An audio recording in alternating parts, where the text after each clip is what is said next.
আসসালামু আলাইকুম ওরহমতুল্লাহ। যারা কাঁধে তুলে নেয় সমাজের ভার, অথচ চোখে নেই কোনো স্বপ্ন রাখার সময়, তারাই প্রকৃত শ্রমিক। রোদে পুড়ে বৃষ্টিতে ভিজে পেটের জন্য নয়, সন্তানের মুখে হাসি ফোটানোর জন্য জুতা ছেড়ে ফেলে, কাদা মাখিয়ে কাজ করে। ইসলামের শ্রমিকদের মর্যাদা অনেক বড়। রাসূল সাল্লাল্লাহু আলাইহি সাল্লাম বলেছেন, তোমাদের মধ্যে কেউ যদি নিজে হাতে উপার্জন করে খায়, সে আল্লাহর কাছে সবচেয়ে প্রিয়।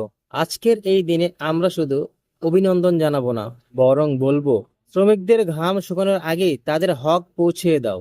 কারণ কেয়ামতের দিন শ্রমিকের হকের জন্য জবাবদিহি করতে হবে।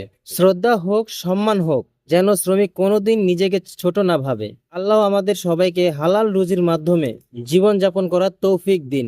আর যারা শ্রমিক ভাই বোন আছেন, তাদের জীবনে বরকত আর ইজ্জতের দরজা খুলে দিক। আমিন। এটা শুধু আমাদের শ্রমিক ভাইদের জন্য।